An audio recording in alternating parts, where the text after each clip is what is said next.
Esse caso que eu comecei a falar ontem, gente, deu o que falar. Todos os lugares por onde eu passei, as pessoas com quem eu conversei, queriam saber mais.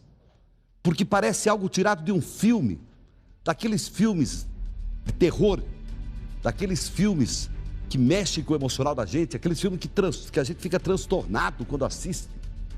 Filme de pessoas que são sequestradas e mantidas durante uma vida inteira sob cárcere privado. Eu estou falando do caso Luana. Para você que não acompanhou o Tribuna ontem, eu vou lembrar você. Uma garotinha de 8 anos de idade, numa cidade pequena, aqui próximo da nossa região, saiu com o irmãozinho de 10 anos para ir buscar leite numa propriedade rural, já em outro município. Andando pela rodovia, eles foram abordados por um caminhoneiro que jogou os dois no baú do caminhão. Mas o garoto de 10 anos conseguiu reagir. Acabou ficando machucado, mas fugiu. A irmã de 8 foi levada embora pelo caminhoneiro. 16 anos depois, ela reaparece. Perdeu parte da memória, não consegue lembrar direito e ainda não tem certeza se é ou não a garota desaparecida aqui em Sabáudia há 17 anos atrás. Caso de arrepiar. Ela desapareceu em 2003. A família espalhou cartazes, fez buscas, acionou os órgãos de proteção à criança, mas nunca a encontraram. A Rede Massa pegou a estrada e foi conversar com a família.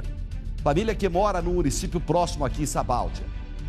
A família está cheia de expectativa, mas aguarda ainda o exame de DNA para saber se essa mulher hoje, que tem 25 anos, é a criança de 8 anos que foi sequestrada. Eu convidei para vir até o estúdio para a gente entender um pouquinho do que essa menina possa ter passado, até para que pudesse ter essa perda, esse lapso de memória. Uma pessoa que entende do assunto. Doutor, por favor, vem para cá. Doutor Tiago, psicólogo, seja bem-vindo. Obrigado por nos atender. Eu chamei o doutor aqui para que ele assista comigo a reportagem e junto nós para tentar entender o que levou essa garota, essa criança, a ficar todos esses anos em cárcere privado, conforme ela diz, até poderia ter tido um relacionamento conjugal com esse homem que a raptou. Quer dizer, o raptor acabou virando companheiro, marido, pai dos filhos, uma história doida. Vamos ver o VT primeiro, a gente já debate o assunto com o doutor. Pode rodar.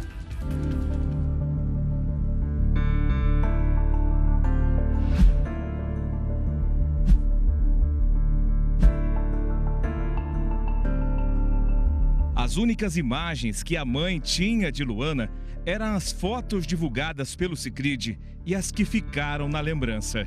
Se não for ela, ela dá mais uma esperança pra gente. Diego tinha apenas 9 anos, mas lembra de detalhes daquele 16 de novembro de 2003. Era um domingo normal, parou o caminhão, primeiro perguntou o nome do patrão do meu pai, perguntou o nome do meu pai e tudo mais.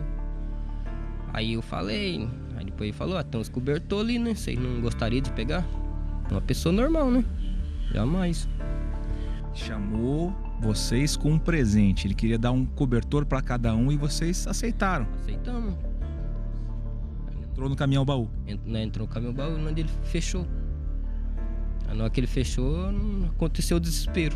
Minha irmã só chorava, eu começava a gritar, chutar a carroceria, querendo sair. Aí, graças a Deus, ele largou eu, né? Nasci de novo. Natália, assim que ela era chamada no Rio de Janeiro para onde teria sido levada, diz que só vai se pronunciar depois do exame. E uma tia dela que estava à beira da morte falou para ela que ela não era da família. Aí ela falou, não, eu vou achar a minha mãe. Aí deu certo que a comadre da minha menina publicou no Face dela, e ela entrou em contato. São quase 17 anos de separação e o que pode voltar a unir a família Oliveira Lopes é o resultado do DNA. Só essa comprovação de DNA vai ser possível que a gente faça uma investigação mais pormenorizada de todos esses fatos narrados que teriam acontecido ainda no estado do Rio de Janeiro durante todos esses anos. Tem semelhanças, delegado? Fisicamente há semelhanças, mas tão somente o teste de DNA é de fato conclusivo. Quem sabe foi Deus enviou ela pra gente com a história dela, com tanto que ela sofreu, né? A minha filha pode ter sofrido tudo isso que ela sofreu e pode estar viva, né? Então, se não for ela dá mais uma esperança pra gente. Esperar o resultado aí, que vier e não vier, né? Ela vai ser nossa irmã. Nós já trata ela que nem fosse da família.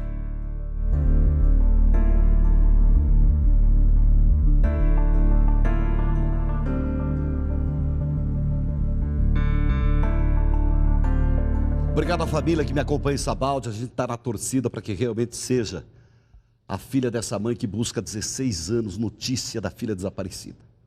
Para tranquilizar esse coraçãozinho que sofreu tanto já, né? Para dar um pouquinho de alegria para a família. Agora a jovem não quer falar. A gente respeita isso, agradece a família pela atenção e respeita a jovem que agora aguarda o exame de DNA. Doutor Tiago, vamos voltar lá atrás. 2 crianças, uma de 8 e uma de 10 anos. Você trabalha muito com essa questão social, criança em vulnerabilidade lá em Sarandi, e vai poder explicar para a gente um pouquinho melhor. Para até que sirva de exemplo para quem está em casa e tem criança pequena, para que não aconteça isso com você, que está emocionado vendo essa história. Os 2, 8 e 10 anos, andando sozinhos, numa BR. Por mais que estavam indo buscar leite numa propriedade, mas estavam em uma condição de vulnerabilidade, né? Seriam presas fáceis andando numa rodovia, né, doutor? Exatamente. O Estatuto da Criança e do Adolescente prevê, né, a proteção a essas crianças, né? Por mais que talvez fosse próximo, por mais que fosse, né, um ajudar em casa, necessidade, trabalhar efetivamente, ser responsável pelo sustento financeiro, não. Mas claro que ajudar em casa, né, ajudar a tirar a mesa, colocar a mesa, isso sim está preconizado. Mas veja, buscar uma coisa em um vizinho ali próximo, ok? Que não ofereça risco. Exatamente. O que me preocupou e chamou a atenção nesse caso é realmente ver essa situação de 2 crianças, né? Salvo engano, eram 8 e 10 anos. 8 e 10. Né? Indo até uma cidade vizinha, salvo engano, né? Uma rodovia. Uma rodovia. Então, acompanhado de um adulto, ok, um responsável, alguém maior de idade, né? Mas desacompanhadas realmente são pessoas, são vítimas em potencial, pessoas com um risco, né, que pode a qualquer momento se fazer presente e se concretizar em algo mais sério, né? Doutor, ela não lembra dos últimos 10 anos, os primeiros 10 anos após o sequestro, ela bloqueou, ela sofreu uma amnésia dessa época. Por que isso pode ter acontecido, doutor? Qual a explicação para isso? Existem muitas hipóteses, né? A gente vai ter mais certeza na medida em que ela se apresentar, na medida em que ela dividir com a gente essa história de vida dela. Então é necessário realmente aguardar isso. A gente tem especulações, a gente tem o que a teoria aponta, né? Existem diversas formas de fazer psicologia e com a qual eu trabalho entende que é nessas interações que a gente vai construindo quem a gente é. E talvez, uma hipótese ainda, né? Essa pessoa que sequestrou foi construindo com ela uma relação que a afastou dessa história de vida e colocou talvez essa condição nova, vamos dizer assim, essa dos 8, 10 anos, se não me engano, me perdi um pouquinho agora, para frente como ela sendo não a história. Ela não lembra dos... Bom, ela só tem lembrança, ela está com 25 anos, ela tem lembrança dos 15 anos para cá. Sim. Os 10 anos atrás ela apagou. Os 2 anos que ela conviveu, os 2 primeiros anos que ela conviveu com o seu algoz e os 8 anos que ela conviveu com a família. Tanto é essa dificuldade que ela hoje precisa fazer um exame de DNA porque ela não consegue reconhecer a própria mãe. Então foi um bloqueio total. Que prejuízos isso pode trazer para a vida dessa jovem, além desse prejuízo de ter passado todo esse tempo? A gente não sabe em que condições, a gente não sabe se estava realmente em cárcere privado. É tanta pergunta, mas vamos falar do estrago psicológico, doutor. Veja, o que nos define é a nossa história de vida, né? O que a gente passou, as pessoas que a gente conheceu, as experiências boas, as experiências ruins, né? E ela perdeu um pedaço da história de vida dela, né? Então, veja, de repente, você se deparar com o fato de que não, isso tudo que você lembra, isso tudo que você tem, isso não é verdadeiro. De repente você está ali sem saber o que mais é verdadeiro, como o senhor colocou, a ponto de precisar de um exame de DNA para confirmar a identidade dela, né? Quem ela é, se ela é essa pessoa dos 10 anos para frente, ou se ela é essa pessoa dos 10 anos para trás e esse foi falso. Então, tudo isso realmente vai necessitar Deu de um nó na acompanhamento. cabeça da menina, né? Exatamente, exatamente. Bom, ela vai ter que ter um tratamento agora, um acompanhamento psicológico para tentar se recuperar e até para reverter essa perda de memória, né, doutor? Com certeza. Olha, estou muito agradecido, um prazer conhecê-lo, doutor. Um abraço. Quer passar aqui o seu telefone de contato, endereço, a área que você atua? Pode ficar à vontade, o espaço aqui é seu. Muito obrigado. Eu sou psicólogo clínico, né? Atendo aqui em Maringá. Tenho o consultório ali na 15 de novembro. O telefone para recados lá é o 3222-8091. Né? E além, né, como o senhor colocou, tem uma atuação no setor público, né? Só corrigindo, é Paissandu, ao invés Paissandu, de não é Sarandi. Sarandi, me perdoe. E muito próximo dessas questões de conselho tutelar, de lidar com crianças e adolescentes, trabalhar com famílias em situações de vulnerabilidade. Muito obrigado, viu, doutor? É isso. Prazer recebê-lo aqui no estúdio. Nós vamos continuar falando desse caso, contando essa história, acompanhando o drama dessa jovem, porque eu tenho certeza que isso mexeu com você de casa. E as perguntas são muitas.